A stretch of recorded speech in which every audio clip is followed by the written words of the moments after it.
Okay, I'm going to get started just by sharing some links in the chat and get started. So, welcome everyone. The captions, yes, confirmed are on. Okay, my name's Joel LaBelle, he, him pronouns, and I'm a professional learning coach in educational technology at Capital Region ESD 113 in Tumwater. And I want to extend a big welcome to all of you who are joining from across the state and beyond the state at this awesome summit. I'm presenting today from the occupied territories of Squaxin, Nisqually, and Chehalis tribal nations, which is now called Olympia, Washington. So let's start off with some of these session goals. So one of the goals is that we want to learn how to use Kialo EDU to facilitate critical thinking and collaborative learning. And I'm not going to do a full tutorial and dig into the program itself. I'm just going to be giving a resource guide that has all of that type of stuff in it. So that's the other goal, is to get access to this resource guide and have the ability to share that with other folks once you go beyond here. And then walk away with some ideas about how to put Kialo EDU into practice. So hopefully you understand what it is, how to use it, and maybe some ideas about how you can specifically put it in your classroom. Over here. So I'm going to run through the essential questions that are associated with this session, explain what Kialo EDU is, give you some resources and links to get started, and I'll especially focus and click on to some of the sample assignments just to give you a view of what they have on their website, just a list of debate topics they have for all different ages and subject matters. And then I'll try to answer these essential questions that I'm about to offer. And we'll finish up with however long is needed to address any questions. Feel free to throw questions in the chat as they come up. You don't have to save them to the end. I'm going to kind of just let them be there and let Christina moderate them if there's anything super important. And then I will address a bunch of them at the end. All right, essential questions. So the design team, when we came up with this summit, I was part of some of the early conversations, and I remember a big focus on wanting participants to have real takeaways. Now, of course, takeaways like new skills learned and things like that, but also specific answers to the thematic questions we were building for the summit. So one of the questions in the theme of digital tools was, how can we purposefully and effectively integrate digital tools to impact learning and practice? And then I wanted to also, so I think Kialo EDU is pretty obviously a digital tool. And so we can start to dig into that. But I think Kialo EDU also provides some help answering the learning environments question. How do we prepare, develop, connect, support, and empower each learner through the balance of learning environments across the system? So I'm going to try to offer a few answers at the end to that. All right, what is Kialo EDU? Well, Kialo is a website, and Kialo EDU is just the education arm of it. It's completely free, not kind of half freemium. Some cool stuff only gets opened if you get one of those premium subscriptions.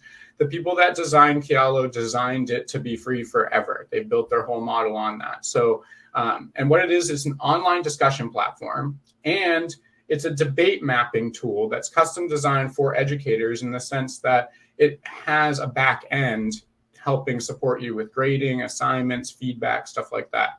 So it's really versatile. You can use it for debates, of course. That's definitely what it's designed for, is a pro and con style debate where arguments get lifted up based on their impact. But also it can support essay planning and writing composition. It can stimulate peer feedback. You can discuss character motivation in a novel. And when I was in Hawaii, I was working at a school that was employing inquiry principles built off philosophy for children. And what they were doing is they had their Chromebooks plugged into the projector, and they had Kialo up. It was about a 6th grade classroom. And it was really cool because all they were doing is just giving their initial thoughts from chapter 1 of a book they had all started reading. And there was a little video intro. And they were throwing all of these attributes and character things and pros and cons up on it. It was showing up. It was a really cool way to visually map out the kind of collective and collaborative argument, maybe not an argument in the traditional sense, but a critical thinking activity. And it can help just with simple things like polling and debate. And we've been hearing in the summit all the importance of hearing student choice and hearing their voices and lifting them up. I think that Kialo can really help that because it's built around lifting up the strongest arguments. It can support educators because it helps you teach critical thinking skills within a participatory community. So it's very active. It's not a passive community, even though it can be accessed online anytime asynchronously. It has this participatory aspect to it. You can promote constructive engagement in classroom debates, facilitate collaborative decision-making, like I said. And I think one of the things that's like most important is rational debate online is a 21st century skill, even if not very many people seem to be great at it, or it's that we get frustrated with the lack of rational debate or something like that. And I think Kialo EDU and practicing philosophy and critical thinking skills really do help when we include that in the classroom. So is it easy to learn and use? Yeah, it's definitely unique when you first come into it. It's designed to be visual, but it also has accessibility built into the back end. So screen readers work with it pretty well. It's not overly complex at all. It's meant to be quick to look at. And a new user can create a discussion in like 5 minutes. A teacher might want to manipulate the settings and privacy things and permissions about what people can post and what they can do. But the basics of starting a discussion are really quick. And I have some tutorials for that in the resource guide. Students don't need to include an email address or anything. You have a private link, just like a shared thing for your classroom, like a Google Doc, and you share that with them. If they have the link, they can access it. And all the content is private and accessible only to you if you're the person that created the discussion and the folks that you've shared that link with. And some bonuses for educators. Well, you can do so many different kinds of formative assessment with Kialo because you can use it to check in along the way. And you can use it in a little more casual, like informal formative assessments as well. New users will really like that it's like full of features, but you don't have to use them all. And so you can start to just pick and choose the ones you like. And the discussions on Google Classroom and the discussions on Canvas are just not that great. They're not that great visually. They do house a massive amount of information, but in kind of a archival and like discussion forum from maybe 10 or 15 years ago on the web. This really like amplifies the ease of just looking at it better than just discussion forums on some of the LMSs. And Kialo EDU gives you a bird's eye view of student submissions, which is really cool. You can track different types of engagement, right? If they're just doing a lot of voting, if they're commenting on everything, but just a little bit. It has a whole breakdown and analytics of that. So you can decide to offer different types of either grades because you're assessing something or just other types of incentives if you're using it for something like just community building or something in the classroom. And you can offer feedback directly through Kialo. And it's just like, you can just have it build right into the person when they sign in. Or you can, export parts of Kialo into some other feedback software that you're using. All right, I think that's the time. Let me just check the plan here to look at the resource guide. So when I do this, I think I'm going to have to start the, oh, and now it's not giving me the option for captions on this page. So I'll make sure they're on when I get back to the slide deck. So here is the resource guide for Kialo EDU. It looks pretty similar to the one that we made for the summit because I used the same template. And that's the cool thing is I'm also sharing a make a copy link with you. So you can just grab this template. And I turned this into the Kialo EDU template from like 11 a.m. until 1 today in a couple hours because the template was there. So all I was doing was changing text, dropping in new buttons, new links, and now I had a whole nother resource guide for you all. So this resource guide has a how to use page. We're not going to focus on that too much, but if you click in here and you need some background, this is where you would make a copy if you want to make your own copy in your Google Drive. There's a getting started page. So here are things like the main website for Kialo, a 1-minute Kialo video guide, kind of their trailer. And then some deeper dives from ed tech folks on YouTube. So you have just how to start a discussion, the basics, a quicker overview, and then a more detailed tutorial of how to use it from a teacher's perspective. When we go over to use Kialo in the class, there's lesson plans. Like I said, there's these debate ideas I want to show you. And they break it down into age and grade, the basics of setting up an assignment and making it something you could export into your LMS. There's even more how-tos in here. So I've jammed in some educator tools and how to create groups and how to, some folks use Kialo for school-wide sort of polling and things like that. Voting on a new mascot or voting on the what the homecoming or spirit days are going to look like or something like that, and having a sort of debate about it where things get not voted up exactly, but the impact of the argument based on persuasion and critical thinking. So let's look at these debate ideas. It's very white screen, blue text, which is something I can't see very well, but it's got everything from ages 10 and under. It breaks it down into other ages and then subject matter up through high school and then on to college level too. And things as simple as should homework be banned? Was Willy Wonka good? Things like that. And then as you get later and you go down into maybe a history class in early high school, was the New Deal a success? Was the United States responsible for the outbreak of the Cold War? And when you're doing that lesson, you're just integrating the technology, the digital tool of Kialo into it. You're not adding Kialo on and making a whole Kialo specific assignment necessarily. You're just able to use it and integrate it. And maybe you're getting to levels like where the assignment isn't the same thing anymore because now students and you have different tools that you can use. So let's get out of there. So, and then there's also sample assignments. Sample assignments on here are really awesome. They lay them out very well. So if we go to maybe the essay outline,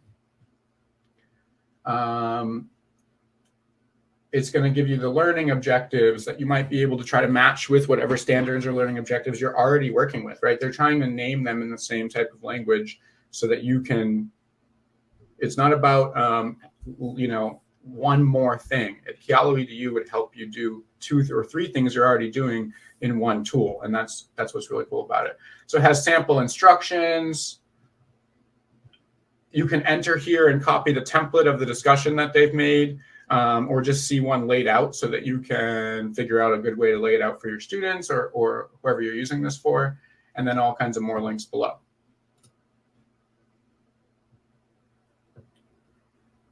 And at any point when you're on this guide, you can always return back to the start or to the how-to.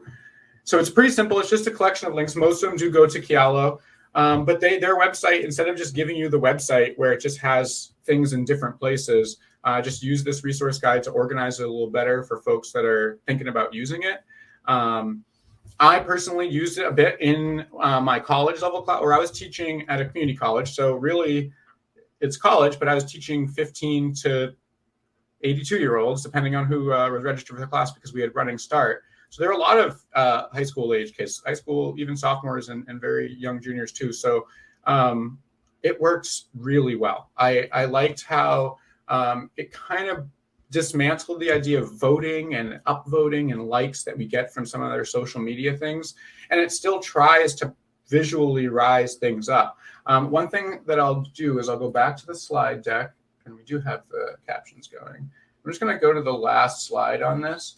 This is one of the ways that it visually lays things out. So as the arguments build on your discussion forum, right, you can imagine in Canvas, people are all responding to threads, but this organizes it much quicker and kind of compacts everything in nicely on pro and con sides. And then you have the core of your debate in the middle, right? The main arguments that come off. Yes, this is why zoos should be banned, and no, this is a good reason.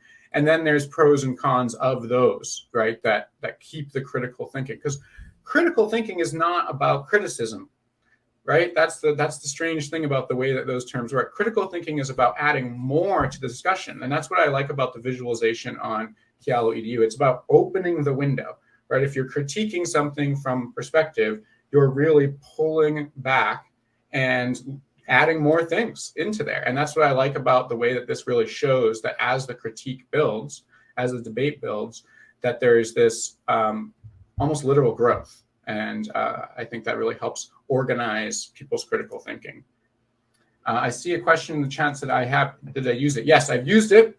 And I was lucky enough to one of my grad school colleagues who I worked with some philosophy for children activities and projects on, ended up being a voice in the room when they were designing parts of Kialo.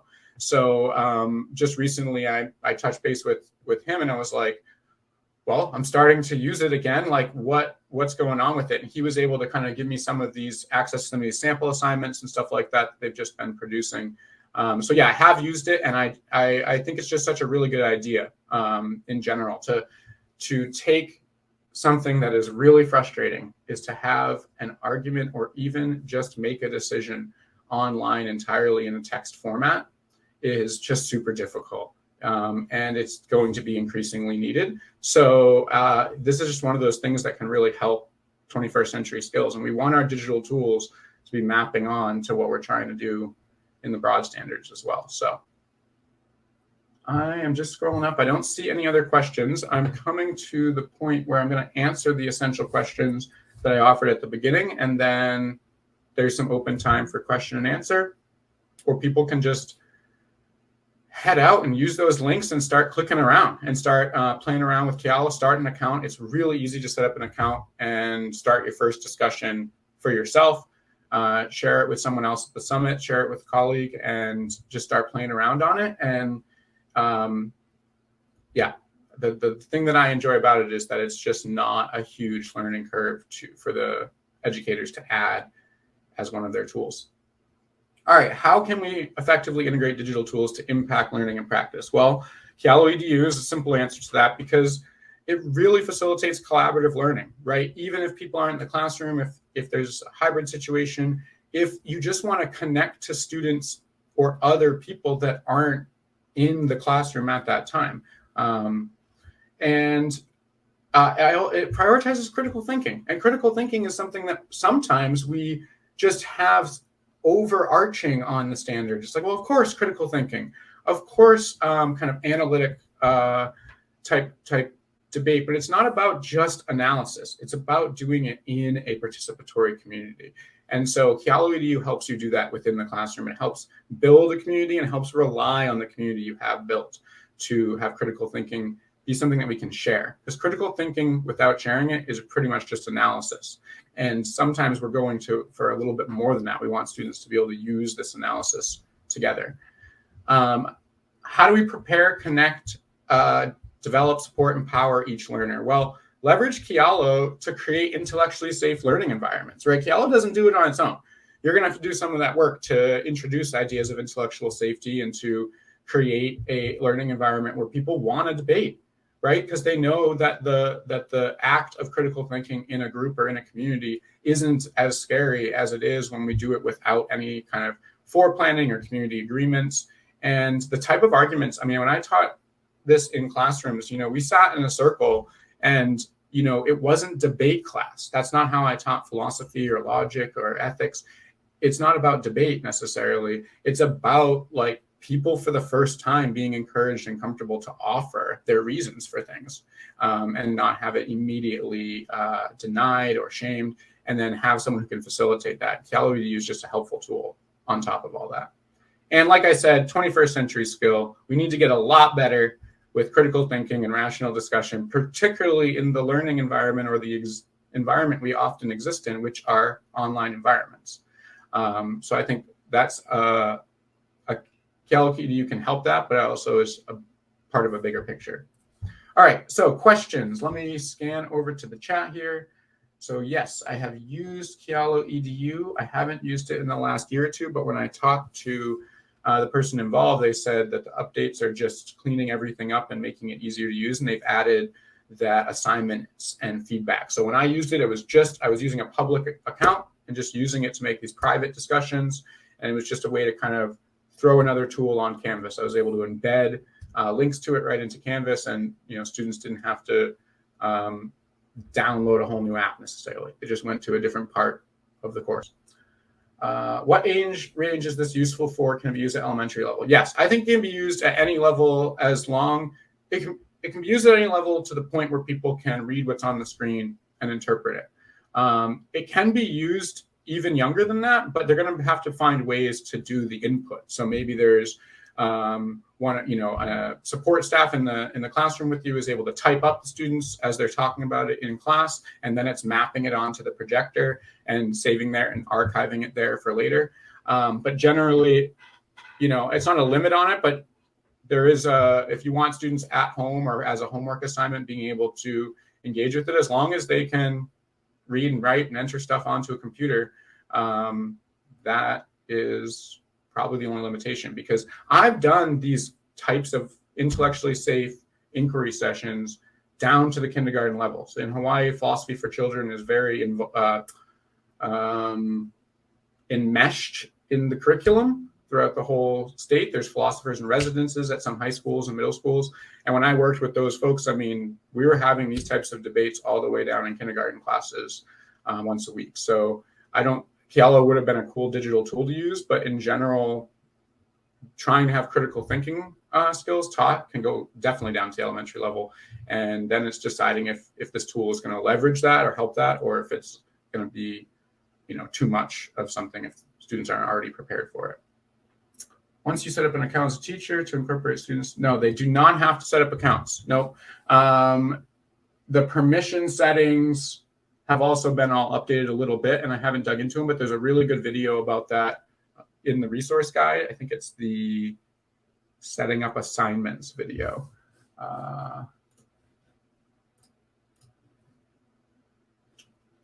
There's a how to grade assignments, but I think it's this one. This one has a bunch of hyperlinks in it that tell you all about the invite wizards. There's like a little applet that pops up that helps you with kind of controlling the invites through emails and stuff. They don't have to create an account. You just access it through a link.